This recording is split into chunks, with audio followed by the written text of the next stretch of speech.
Hello, friends. I'm Erin Norton, and I coordinate the Allen County Fetal Infant Mortality Review. And what that is, it's a two-tiered program consisting of a case review team and a community action team. So on the case review team, what we do is we look at individual cases of infant mortality, and part of that assessment includes an interview with the mother, because we all know that we can get a lot of information from the medical records, but the mothers are the real experts. The families are the real experts of what happened to them in their pregnancy. So that is a really kind of unique piece about femur that really makes a big difference. And so what we do is we look at cases until we're able to notice trends. And then once we kind of notice trends, we give recommendations based on those trends to the community action team. And so we have monthly meetings. We've got multidisciplinary professionals as part of our group. We do try to the best of our ability, get a mix of cases that really represents infant mortality in our area. We reviewed 23 cases. And I'm trying to remember more since then. That was, I think, in the first year, and then now we're on to 2017. We don't review all the cases, unfortunately. There are too many. We also review some stillbirths, and the child fatality review in Allen County, which is operated out of the prosecutor's office, reviews any coroner's cases, including anything related to unsafe sleep. But we do have a collaboration with that group. They don't have a community action team, and so they've given us some recommendations based on what they've seen. Our recommendations are specific to our community. These are not national or even state results. These are what's happening here in our own backyard.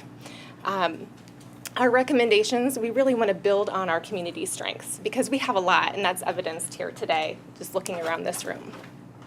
We want to improve our existing infrastructure and just based on the trends of what we're actually seeing, make those recommendations. And then the community action team, after they've received those recommendations, which I gave on March 16th to the community, they're the ones who are responsible for making the changes. And again, part of our deal was that changes can be big or small. We can do, individuals can make changes, and then we can collaborate amongst organizations to make changes. We're not real picky about what kind of change we get as long as it's change for the better. And again, we kind of talked about this already, just kind of brainstorming on how to make these changes effective. So our first recommendation was to increase mental health screening. Pregnant women should be screened for depression and anxiety every trimester and during the post. Can you just hold that and kind of talk into that microphone? She's fine. There's a mic on the podium. Oh. We'll use that for the... Okay. Thank you. Yep. Thanks. Oh, we want pregnant women screened every trimester and during the postpartum period using reliable tools. Those working with women and infants should raise awareness about the importance of mental health during pregnancy and resources available in the community. So what we found, what we know is that perinatal mood disorders are the most common medical complication associated with pregnancy. And we know that depression and anxiety are risk factors for preterm labor and preterm birth, and that's the leading cause of death amongst babies in Allen County, is being born too soon. ACOG recommends mental health screening at least once during the perinatal period, and what we found was that that's not being done. A lot of the women that we saw didn't have any screening at all. So something we need to do. So what the community action team did, we have 5 recommendations, and we split into 5 separate task forces. 2 of them eventually fused together. But the mental health team has met. Yeah. Oh, you look surprised. Okay. Oh. And one of the things that is really important is that we need to kind of find out why women aren't being screened. And one of the hypotheses was that the providers, if you have a woman who tests positive, you got to know what to do with them. You got to know the next step. And so Dr. McMahon came up with an idea to develop some mental health toolkits, and this is something that we're definitely going to do. It will include screening tools for depression, anxiety, adverse childhood experiences, that's kind of a trauma, and substance abuse. So all of those screenings, as well as what to do next. Kind of a logarithm, resources in the community, so providers won't just stop there, but they'll know how to get these women the help they need. We would like to do a PSA, similar to the ones that were playing when we came in, Chi Eta Phi, the Zeta Eta chapter. I'm sure I'm pronouncing that wrong. It's all Greek to me. We're hoping, did I get it? Okay. Okay. We are hoping to get some funding for that, and that's in the works right now.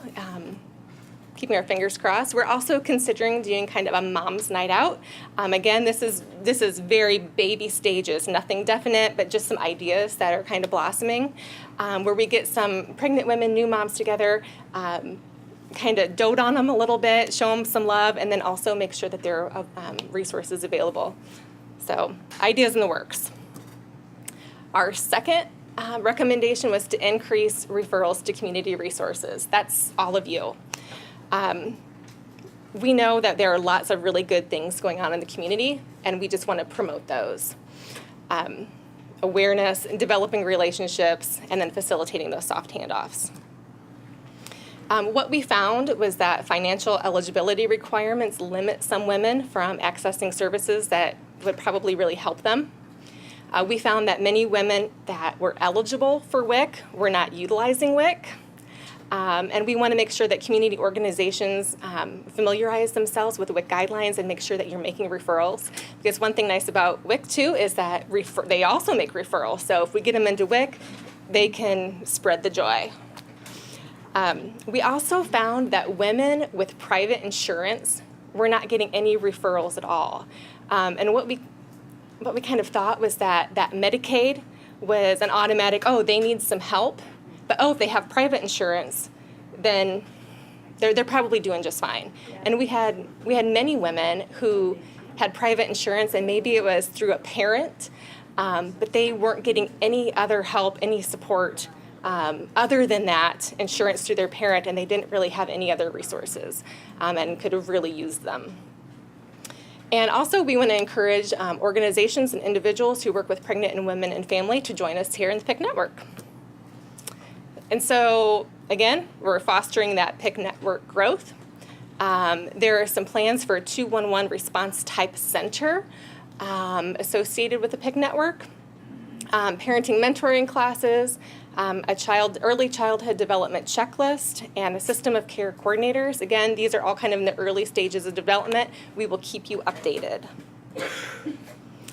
The prenatal education group, we want women to have good information about the signs and symptoms of preterm labor counts at the right time.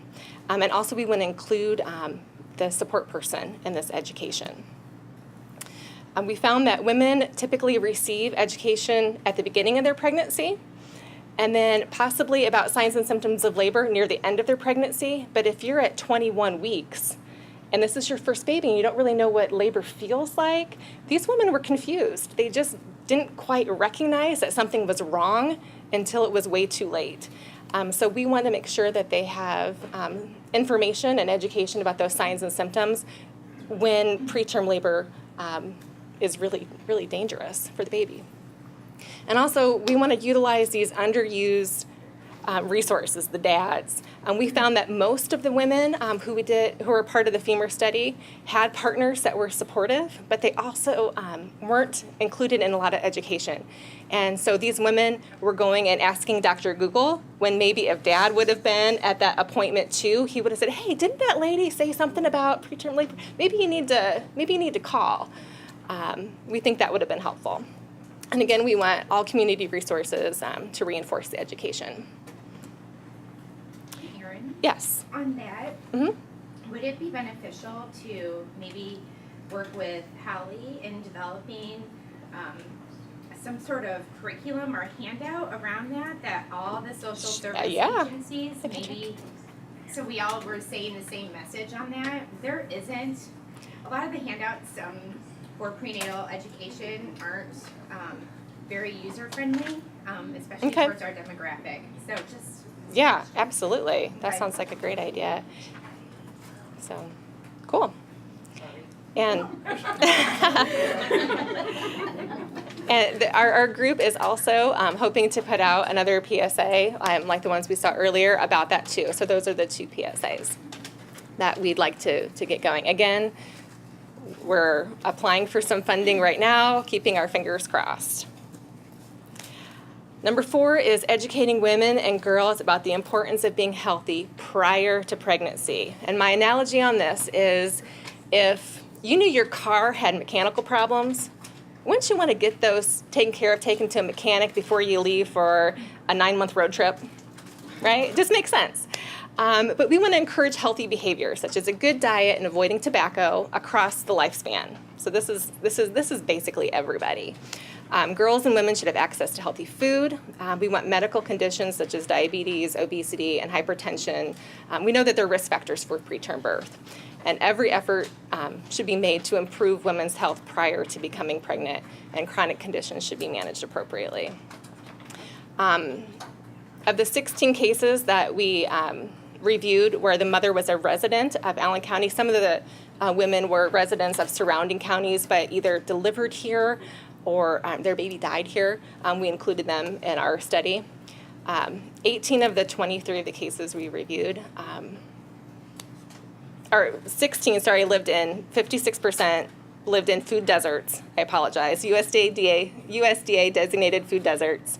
And of the 18 of the 23 were overweight or obese. So it really is a persistent problem, and again, that's not news. Our team is not, we don't really have an overall femur strategy right now for this, but we are going to work on promoting individual projects in the community. There is a project coming up about mentoring young men who can hopefully make good decisions and then be supportive partners in the future, and increasing healthy food options in convenience stores.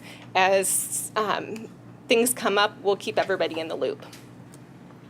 And then lastly, safe sleep. We know that babies should consistently sleep in safe environments. Community members and organizations working with pregnant and women and families should become familiar with safe sleep resources, make referrals, and provide ongoing education about the importance of a safe sleep environment whenever the baby is sleeping. Organizations should avoid unsafe sleep images and examples and instead use pictures that are safe. Unfortunately, there are lots of unsafe images out there. They're just very pervasive because those are the soft and cuddly ones that makes for good pictures, right? Even if they're not safe. And again, these recommendations, this one is actually received from the Child Fatality Review Team. And what they were finding was that babies who passed away as a result of an unsafe sleep environment, in some cases there was a crib in the home and it was full of junk, stuffed animals or whatever. The family wasn't using it. And so we need to just really have that persistent and consistent message. I have a question. Yes. What is the proper position for an infant in the crib? I see the baby there and the baby is face down. That's wrong. That's wrong. Wrong? Right. Yeah. That's right. Yes. Yeah, the baby's. Yeah, oh, sorry, just a picture. Yeah. Sorry. That baby is on his or her back. Sorry. It does. I can see little eyes and a cute little button nose on my screen, I promise. I promise. Mm-hmm. I'm sorry, what?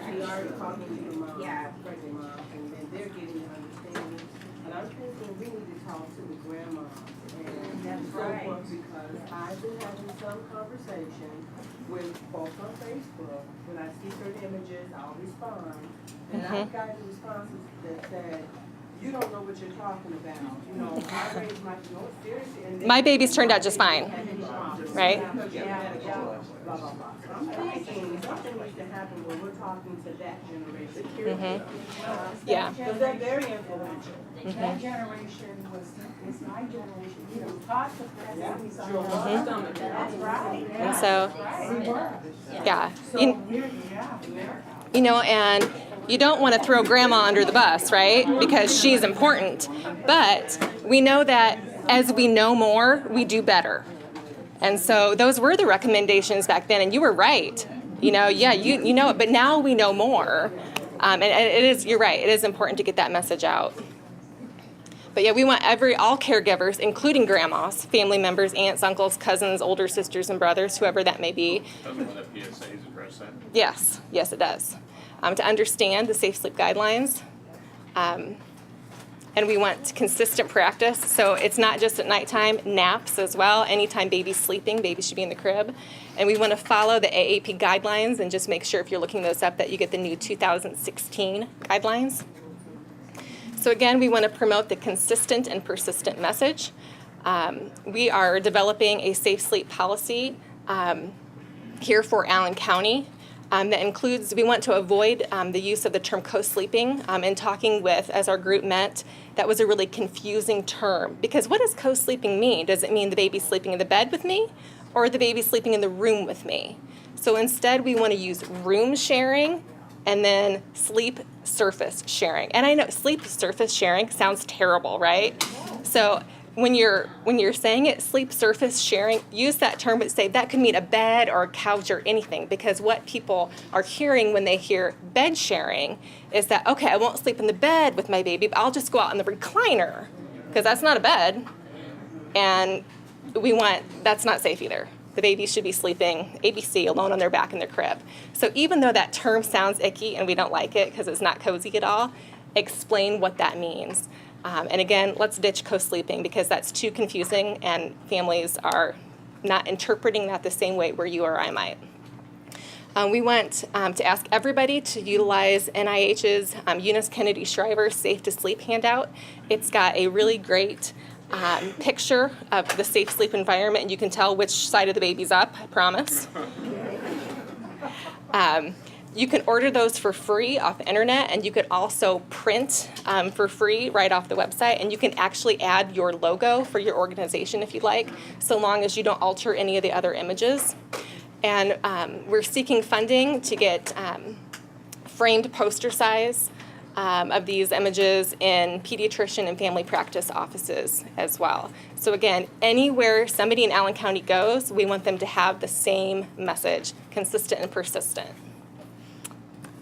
And so Dr. Cameron has suggested that I add these on here. If anybody's interested in the current AAP guidelines, I'd be happy to share those. Any questions? Yes. You said you studied 23 cases. How many were there really in Allen County? Well, the cases we studied, some were actually from 2015, and some were 2016. 41-ish in 2000. I think 2015 our N was 41. Not 100% positive, but that's ballpark. But in the femur study, we're also including some stillbirths, and they are not included in that infant mortality number. So if we include stillbirths, that number would be a whole lot higher.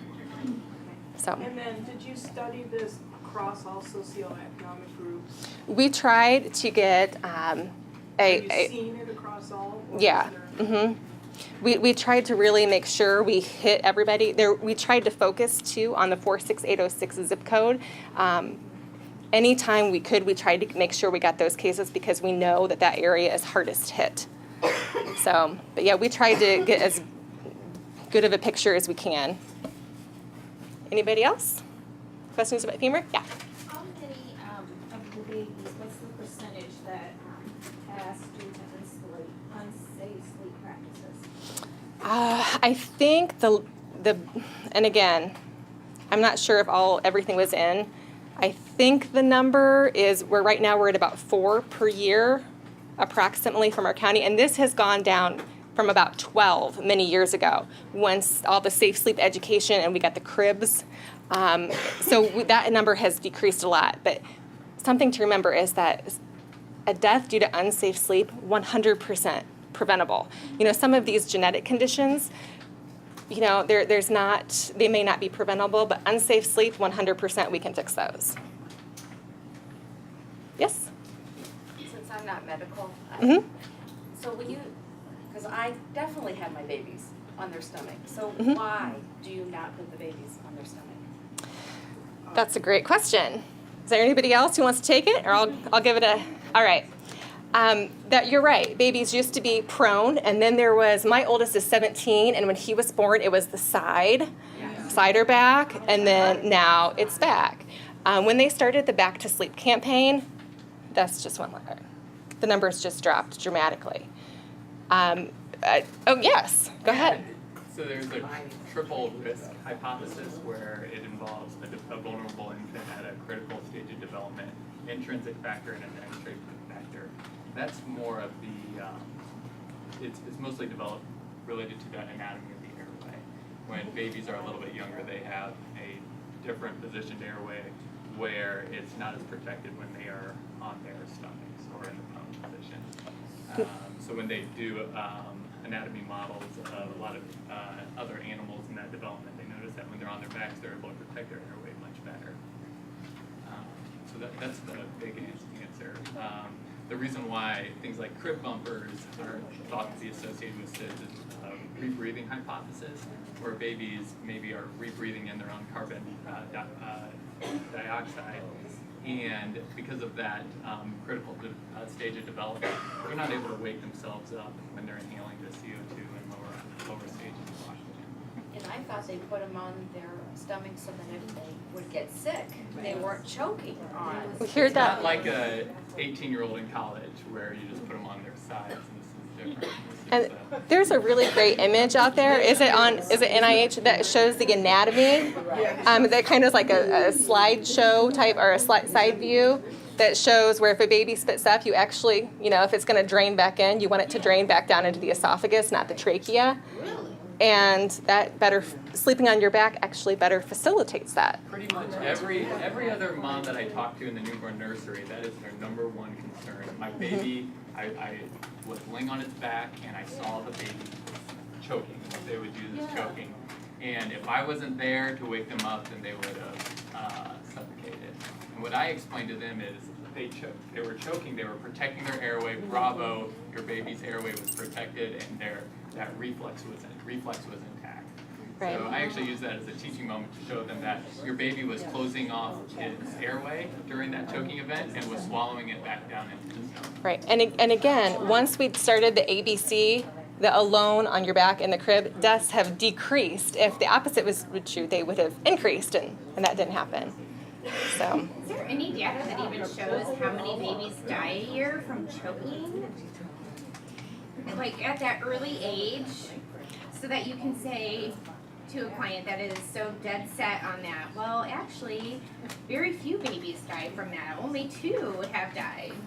I don't know of any specific statistics, but at the national conference, it's kind of a non-issue. Yeah.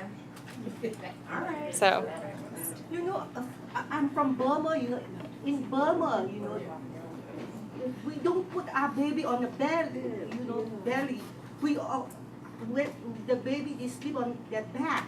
So when we are, both of us are Burmese interpreter for Indiana First Step, so the therapist, they tell the mother that, you have to put your child more increase your belly time.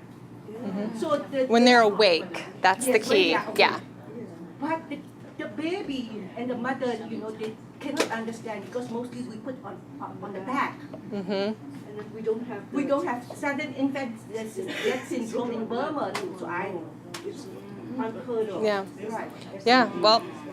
You're right, and the tummy time is important during the day, just to strengthen those muscles. Yeah, but yeah, sleeping, you got it right. It's all in the back.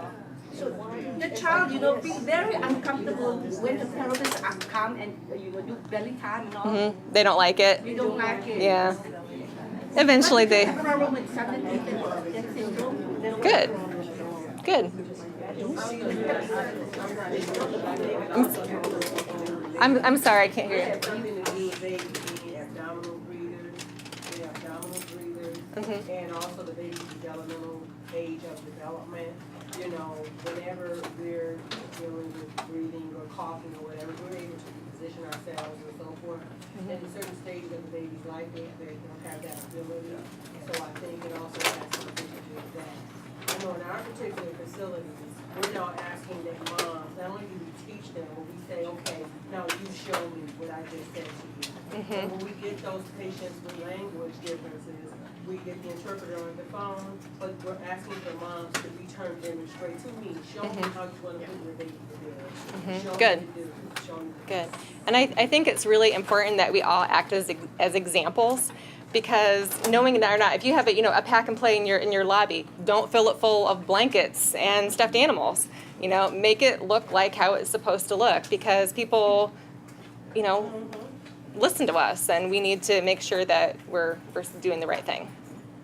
Anything else?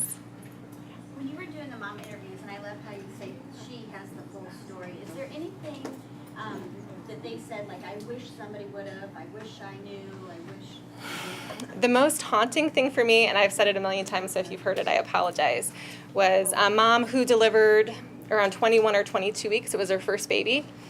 And said, that whole day, she's like, it felt like I imagined labor would feel like. But I was only 21 or 22 weeks, so it couldn't have been that. And then now looking back, she's like, I wish someone would have explained, would have reminded me, would have pushed more, told me then that, the signs and symptoms of labor on those early stages. But yeah, they do say that. One thing that we're finding too is that even if education is documented, a lot of times moms will say, I didn't get any education on that. So consistent and persistent.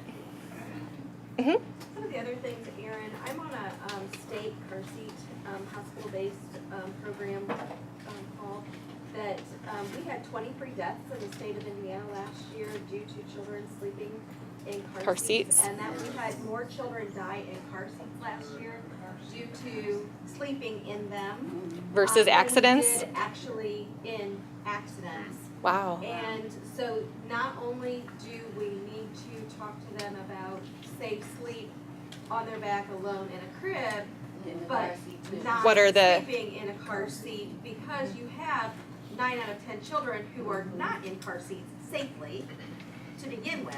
Right. And then when they're not used properly in a vehicle, that means they're really not being used safely in the home, which car seats are for the car. And you have a propensity to take that sleeping baby, put them in the home, and put a blanket over it on top of that, which the whole carbon dioxide. Putting things in their car seats that don't belong in there anyway. So it goes kind of beyond the bed, and we need to make sure that they're also not sleeping in car seats. Yes, that's not safe. They need to be ABC, alone in the back in the crib, for every sleep. Consistent message. That means, not sleeping on couch with mom, on the recliner with dad, or in a car seat. You're right. And Erin, that applies to the rock and play as well.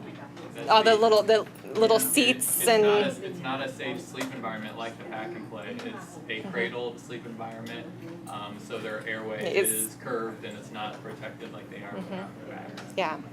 With the whole car seat thing, I think the reason why a lot of people put their baby to sleep in a car seat is because of fear of spitting up and acid reflux. I hear that quite a bit. So I think it kind of goes back to that education piece on what Dr. Giaquinto was talking about. That Right. Where did you say that picture was at, where it shows the baby in the esophagus? It's on the Eunice Is it on the Eunice Kennedy? Okay, that's what I Okay. thought on that website. All right. So. Anything else? We good? Thank you. Erin.